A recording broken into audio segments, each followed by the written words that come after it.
Hello, I'm Jonathan Smith. I'm the lead pastor at One Church TO, and you're listening to the teaching time from our weekend gathering. We're an imperfect community of over 70 nationalities and 5 generations who are attempting to follow and shine Jesus in the Greater Toronto Area. Our vision, it's so simple. We want to help people from all walks of life know God, love people, and in turn, impact our city for good. We've designed these weekends to be meaningful, challenging, and encouraging, and I hope that's what you get from listening.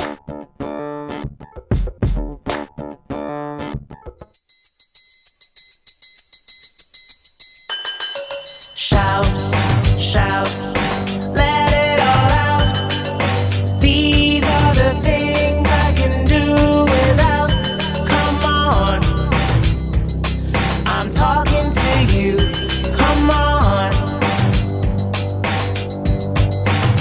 In violent times, you shouldn't have to sell your soul. In black and white, they really, really ought to know. Those one-track minds, they took you for a working boy. Kiss them goodbye. You shouldn't have to jump for joy. You shouldn't have to jump for joy. Let it all out. These are the things I can do without. Come on, I'm talking to you. Come on. Well, I remember when I first heard that song, shout, shout, let it all out. These are the things, you and I can do without, right? It was 1985. I was in junior high. I came home, that was playing on the TV, this song of protest by a band from the UK called Tears for Fears. I don't know if you know them or not, but 1985 was a great year for music. That one song, Shout, was followed by this one. I don't know if you can sing it. Can you sing these high notes? This Norwegian band. Take me on. This is not even high yet. Here we go. Hey, nobody wants to hear that. How intense is that? Real happy song, followed by this kind of protest song by Tina Turner. Hero. Do you know any of this? We don't need to know the way home. Yeah. All we want to live life. I don't know words. Beyond the Thunderdome. Something like that. You remember that song? Followed by a really happy one by Whitney Houston. Though I tried To resist being last on your list.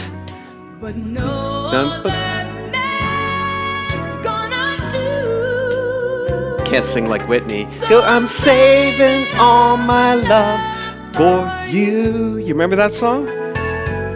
Kind of followed in the hit charts by this other band, Simple Minds, that probably know this song. Forget about me. Come on, don't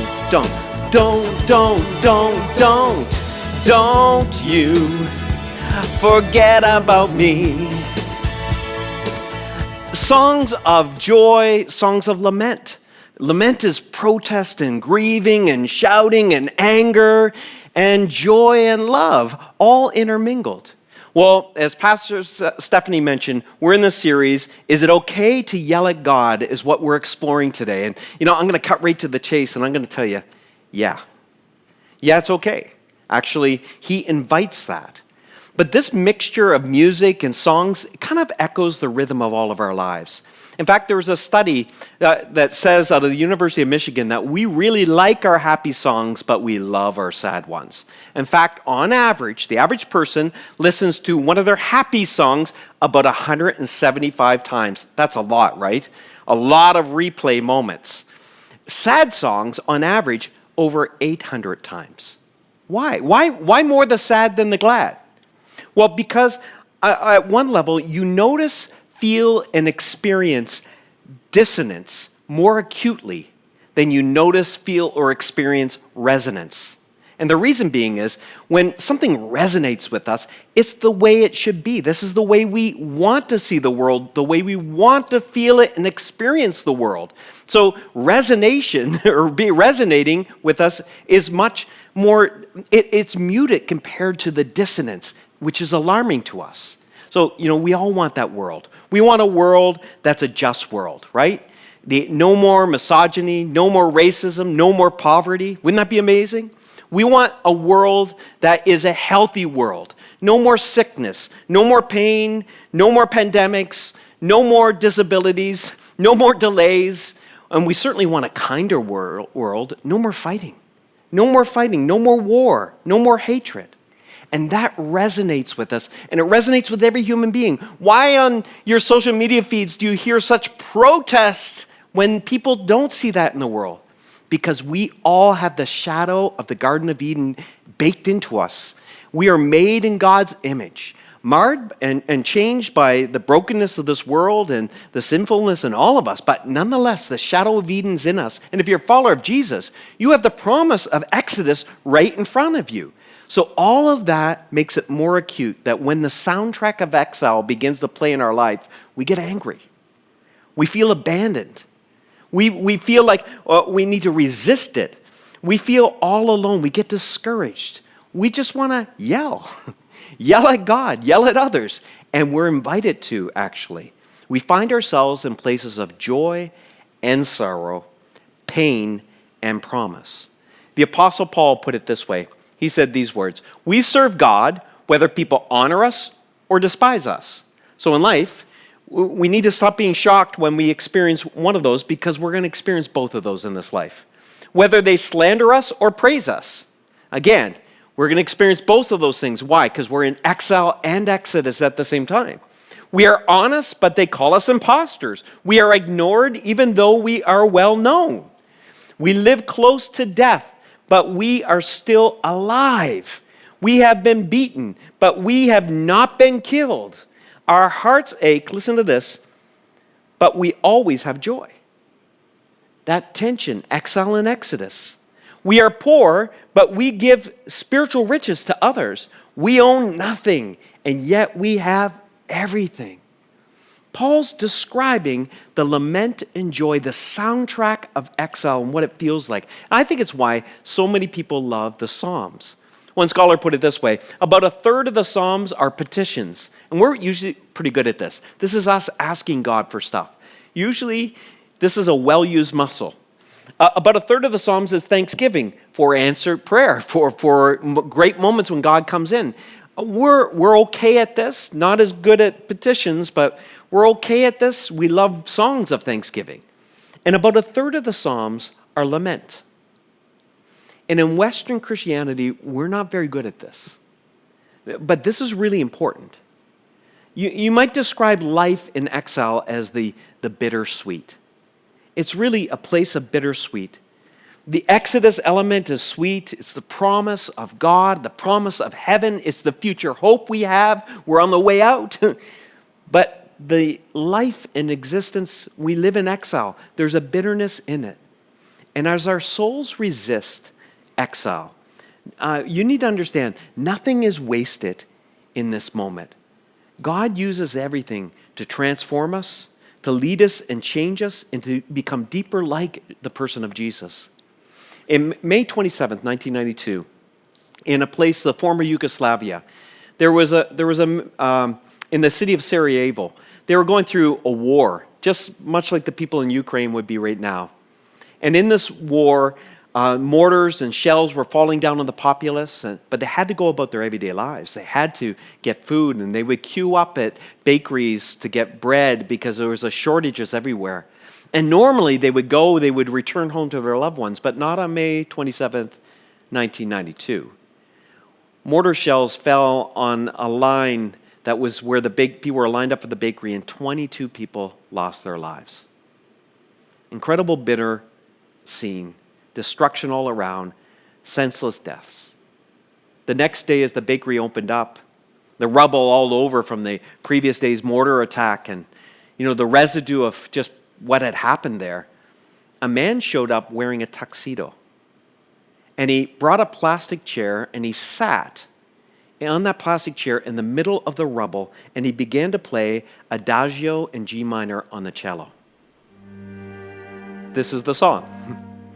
The man, his name was Vedran Smilovich. This is him. In peacetime, he was the celloist for the Sarajevo Opera. But he showed up that day, and he showed up for 22 straight days and played music while people waited in line. One day for every life that was lost. An incredible scene. The sweetness of Smilovich's song didn't soften the bitterness of what had happened there. But nor did the rubble and the destruction around Smilovich somehow take away or detract from the sweetness and the beauty of what he was playing. Pain and beauty coexisted in that place. And from that came great relief for people who are lined up and queuing. Why? Because it was holding on to reality of what just happened.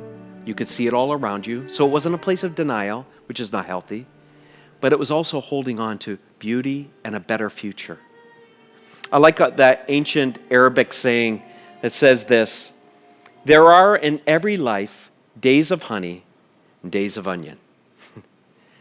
I don't know where you are today, friends, whether you find yourself in days of honey or days of onion. I'm not sure where you find yourself, but the bittersweet is precisely at that crossroads, that place between exile and exodus. But we only develop a taste for the bittersweet when we have a proper vision for the future. It's only when you know that the future is secure, and we talked about that a couple of weeks ago, that you can pause to lament and grieve and mourn and even cry and even sometimes yell. Lament is one of the most recorded prayers in Scripture. It's one of the most common found in the Bible. But it's almost gone in westernized Christianity, and there's a reason behind that. There's a reason why it's almost, because lament is the sound of those who live in the margins. It's the sound of those who are powerless to shape their environment. They don't have control. They're not in control. It's the sound of those that know at any moment suffering, loss, abandonment could strike them. When you're westernized, sometimes we're super independent and we're a bit of our own superpower. And so lament isn't super necessary when we find ourselves in this place. After all, for many of us in westernized world, the world was set up to work for us. So lament is the prayer for those that the world is working against. But the problem comes when you and I come into places of exile moments where we face what I'll call inevitable suffering. I know there's some people listening right now. You've experienced abuse and trauma and pain and loss. I think one of the most difficult things I've ever heard, I've heard it in Christian circles, I've heard it in the world, everything happens for a reason. No. That abuse did not happen for a reason for you. That was not part of God. Suffering may be inevitable in this world. Abuse and trauma and all the things that happen and pain and loss may be inevitable in this world, but it was never God's plan in this world. It was never the way it was supposed to be. A lot of the pain we have in life is because we expect exodus experiences all the time while we're experiencing exile existence. A great article, maybe good for some of you to Google. The Atlantic magazine, Tim Keller wrote this when he was diagnosed with pancreatic cancer. And he talked about how his faith actually grew to that moment. But in the article, he quotes a woman that I found interesting. This woman developed cancer, and she said this: "I'm not a believer anymore. That doesn't work for me. I can't believe in a personal God who would do something like this to me." And Keller goes on in his article to explain, cancer killed her God. You see, she was serving a westernized privilege God, a God of wins, a God of blessings, a God that would never allow cancer to ever come near her. And when she faced inevitable suffering, that type of God doesn't hold up in that moment. She had no course, she had no category for what she was experiencing. She had no ability to lament. Is your inability to lament killing your God? Is your ability, my ability, our church's ability, inability to pause, to grieve, to cry, even to yell in a place of exile, is that diminishing God and his ability to come close to us? When the Greeks and the Romans first encountered the Christians, one of the things that struck them most, you can read it in the Chronicles of History, was their ability to suffer. Paul writes in Romans chapter 8, one of the most beloved and often quoted chapters he ever wrote. 1 Corinthians 13, Romans 8. Those are the two titans of Paul's writing. And in Romans chapter 8, we love it because it talks about the benefits of knowing Jesus. And what we miss is, in the middle of it, Paul talks a lot about suffering. In fact, he says this in verse 22. He says, "We know that the whole of creation has been groaning, as in the pains of childbirth, right up to the present time." Again, the New Testament was written in Greek. That word groaning is very unique. That was a word that was reserved in Paul's day for the groans of battle on a battlefield when men were left dying and they were crying out. It's a very graphic moment. And he's saying that all of creation is groaning. We're all in exile. We're all under the weight of it. We're gasping for air. And as in the pains of childbirth, and sometimes in our modern years, we read that and we go, well, at least there's a baby at the end, right? Now, you got to understand, in ancient days, women who were pregnant faced death. The mortality rate was extremely high. We manage pain now. We manage the mortality rate. Back then, you didn't know what was going to happen. So what's being said here is, and this is what I love about Christianity, it doesn't live in a state of denial. If you've gone through difficult times, if you're going through a difficult time, it's not to suppress it. Christianity doesn't deny the pain, the loss, the difficulty that we've experienced in our lives. It laments with us. It cries out with us. There's an artist in our gathering. His name's Daniel Ignacio, and I'm not sure whether or not some of you were able to capture, and maybe one of our chat rooms can put it in the host or in the chat, or you can find a link outside this video. But we interviewed 3 artists in July that attend our community: Laura Dick, Margaret Lim, and a gentleman named Daniel Ignacio.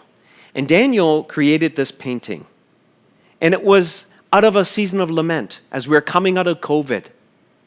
And his concern that we weren't pausing. I'll let him share this with you in a moment. But after we hear Daniel talking about why he did this painting, Natalie's going to lead us in a song called "Weep Over Me." I want to do something very different. Before I'll come back and I'll finish up our message. But I want to invite you to cry, to lament, to shout, to let it all out, to grieve in this moment. See, maybe exile has taken a loved one from you. Maybe the exile experience has taken away your mobility, your independence. Maybe exile has diminished, it's taken away from your, a graduation or some sort of ceremony in your life. Maybe the exile experience of living under the patriarchy or colonial white privilege and it's suffocated you, and you felt that. You feel like you're in exile, but you're a tidy person. You're trying to just get over it. I want to invite you to lean in this moment and just to shout and let it all out. And I'm going to come back and give you some things we can do on the other side.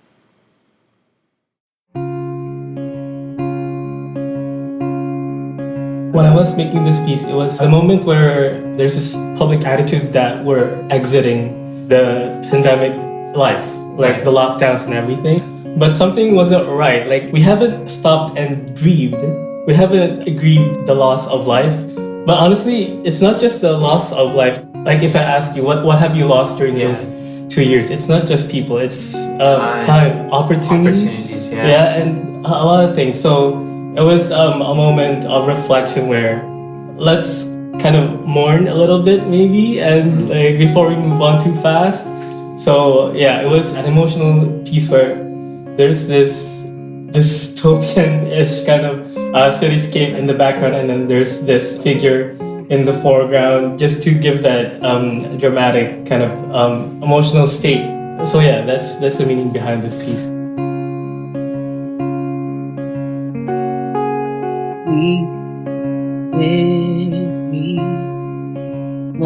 will you weep with me? I don't need answers, all I need is to know that you care for me. Hear my plea, are you even listening? Lord, I will wrestle with your heart, but I won't let you go.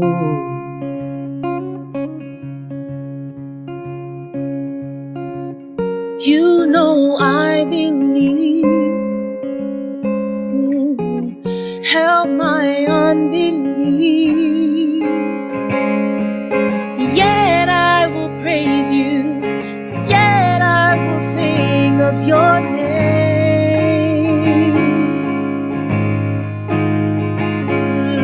Here in the shadows, here I will offer my praise. What's true in the light is still true in the dark.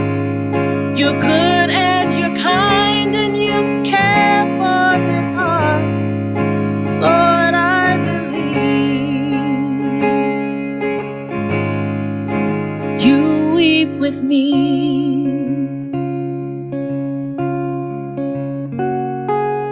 Part the seas, Lord, make a way for me. Here in the midst of my lament, I have faith, yes, I still believe that you love me. Your plans are to prosper me. You're working everything for good, even when I can't see.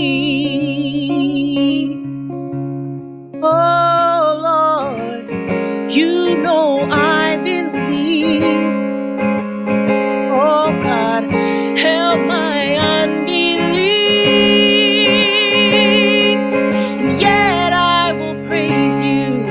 Yet I will sing of your name.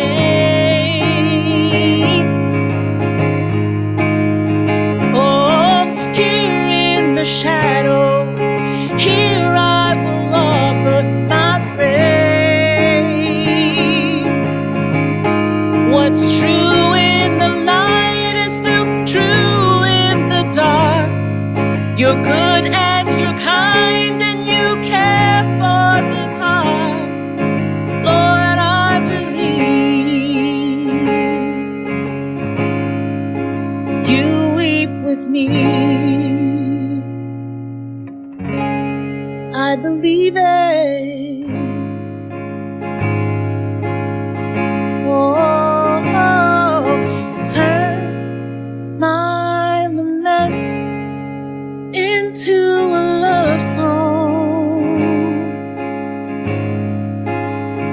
And from this lament, raise up an anthem.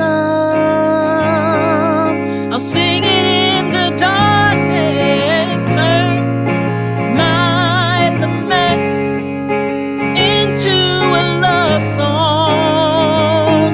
'Cause I love you, Lord. And from this lament, raise up an anthem.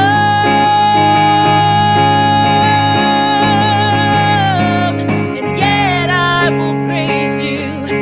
Yet I will sing of your name, Jesus. Here in the shadows, here I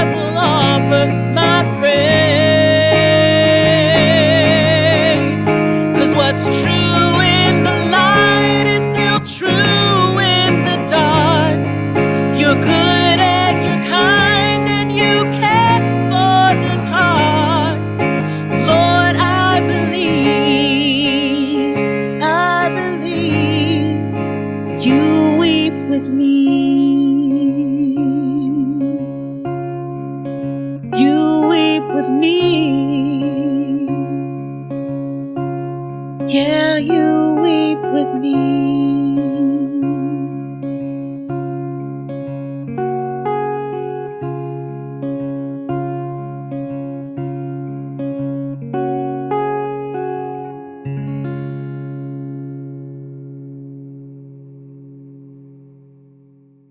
Well, I hope you could find yourself in that song. Pause, remember, and weep. This series has been called Moving Forward, the Spirit to Overcome the Future. So in our last remaining minutes before we turn to communion, I just want to answer this question. How does the Spirit help us in moments of lament? And in order to answer that, I'm going to invite you to turn to Romans 8, where we've been, just to unpack what Paul says here. Because Paul gives us a way how the Spirit actually helps us. He says this, the Spirit testifies with our spirit, both spirits are there, right? The Spirit testifies with our spirit that we are God's children. It's like you're going on in life and things are really tough, and the Holy Spirit is at work saying, God is your Father, and #facts. He's dropping that on you every moment of life. In verses 14 and 15 and 16 of chapter 8, he continues to say, God is your Father. Paul says that the Spirit is reminding us of the new relationship we have through Jesus with God. He is now our Father. But for most of us, we see God, I would say many of us, while we sing and we'll say, our God who art in heaven, hallowed be your name. Father who art in heaven. We use that language, but we really have a relationship with God that's more like a boss. A boss is a transactional type relationship, right? We have a working relationship with him. That we do our part and then God does his part. You can usually tell if you've got a boss-like relationship with God, the Father. Usually you can tell that when you hit moments of suffering. Because in moments of suffering, we feel like, where are you, God? I've been doing my part. I'm a morally good person. I attend church regularly. I do my giving. I do that. And you kind of get your little checklist and everything. And you're like, God, but where are you? You owe me this. God is almost like an insurance policy that we carry out. Now, we don't think of it that way, but that's how we built the relationship. It's transactionally based around God as our boss. But what if he's your father? I'm a dad. If one of my kids cry out in the middle of the night in pain or agony and just yells, I don't sit there in bed and think like, well, were they good today? Were they obedient? Or were they disobedient today? And that will determine how I respond. No. I'm not even, compared to God, like I'm an evil father compared to him. No, I would run to them. It wouldn't matter what they'd done, what they hadn't done. I would automatically run to them. And that is your good father. So in moments of exile and pain and trauma, God doesn't stand aloof. He runs to us. He loves us no matter what. See, Paul tells us earlier, as we read, this world is falling apart, guys. Everything's falling apart around us. Let's stop being surprised by it. Instead, let's be thankful for the ways it's not falling apart. The ways where we can experience God as our Father and we recognize He's at work already. If you have any measure of health, at the end of this chat or talk, just recognize that we want to see it as, well, that's normal. That's the way it should be. It's not normal. You should be falling apart. We're all falling apart. Give thanks to God that He's sustaining your health. If you're in a relationship with someone and it's meaningful and it's lasted, no, just don't think that that's normal. It's not normal. It's normal, actually, for relationships to deteriorate and fall apart, isn't it? If you still have a meaningful relationship after years together, or whatever it looks like, family, anything, you need to be thankful, recognizing that it's God sustaining it. God is your Father, and He's a good Father. And God runs to us in our moments of lament. See, Christianity equips you and empowers you to deal with moments of lament. While we're looking for a future exodus and we're living in a present exile, God is able to help us. And someday it'll all make sense to us. I like what Teresa of Avila said. She said, the first hug and kiss from God in heaven will make all of your miserable life look like one night in a bad hotel. Now, if you've ever traveled with the Smiths, you've spent more than one night in a bad hotel, because I'm discount dad, my boys love to say. And we've stayed in some pretty tough places. Just one night, though. Yeah, it was hard. But we can get through it. Whatever you're going through today, that's just it. You're going through it. You're going through it. This is temporary exile existence, not the permanent exodus existence that you and I are going to enjoy and see. In July of this year, I went and visited my family out east, and one of the major reasons I went was to see my mom and dad. I hadn't seen them in 2.5 years. And my dad is elderly, and he has Alzheimer's. And we landed in St. John, and they told us I couldn't see him because there's a COVID outbreak. I got to tell you, that got at me. I hadn't seen him. I needed to see him. He's not well. And I'm thankful for 2 persistent sisters. Man, sisters are amazing. They got me in. I spent 2 days with my dad. Dad doesn't talk much. In fact, when I first saw him, I helped him into bed, and he's looking at me puzzled. And because he has Alzheimer's, I was prepared that he would know me, but he said, "Jonathan? The preacher?" I said, "Yeah, Dad, that's me." And he didn't talk much, but I began to sing. I sang every hymn I knew, every course. One of the times we were having this moment, and he's singing and I'm singing, and he's looking at me, and I thought we're having this moment, this incredible moment. And then he says to me in the middle of the song, "Can I have another chocolate ball?" Because right beside me was the chocolate, and he loves chocolate. But on the way out, I'm walking and I'm leaving. I'm going back to Toronto. And he's walking me down the hallway. He doesn't understand I'm going. We sing this song, and I took a little video of it. Because he lives, I can face tomorrow. Because he lives, all fear is gone. Because I know he holds the future. And life is worth the living just because he lives. I snapped that for my family, but I thought about it this week because I thought that little walk down the hallway was Exodus and exile right together. Dad is nearing his exodus. No more pain. The world will be the way it should be. But I was in exile there. I was feeling the weight of lament. Recognize I may not see my dad again. Lots of things going through my head. Lots of feelings. This is where we live, friends. We might as well be honest about it, right? We might as well be forthright about it. This is the world we live in. And Paul says this in Romans chapter 8. He says, the Holy Spirit helps us in our weakness. Don't you love that? So the Spirit reminds us that He is our Father. The Spirit helps us in our weakness. We do not know what we ought to pray for, but the Spirit Himself intercedes for us through wordless groans. Natalie sang it earlier, weep with me. God is weeping with us. It feels so undignified. Some commentaries try to do gymnastics because it feels so undignified that the Spirit would groan.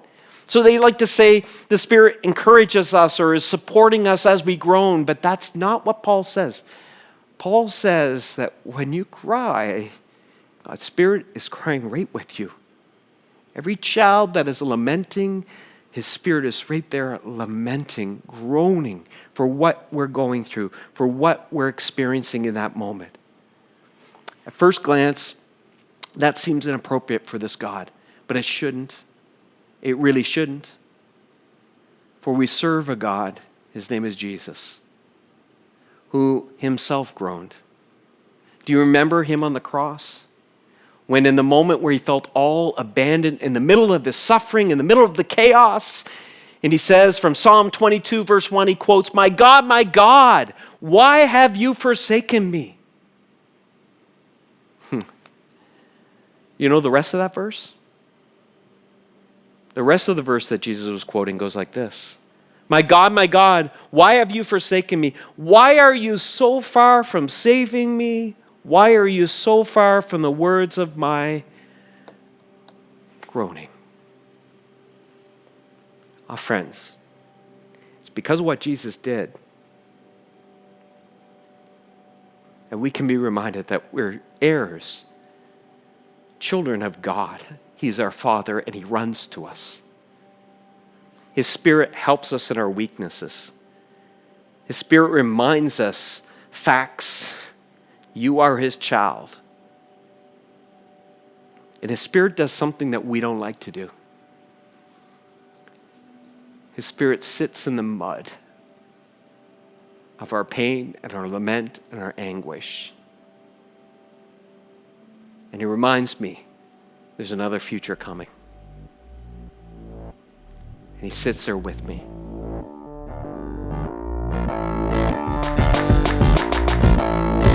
Thanks for listening. If you found this helpful, we hope you join us at one of our campuses if you're in the GTA for a weekend gathering. If you're listening from somewhere else in the world, we'd encourage you to join us at onechurch.to/live. We believe everyone can be a part of what Jesus is doing both in our community and in our city. So if you'd like to connect with us at a deeper level, visit us at onechurch.to/nextsteps. See you next time.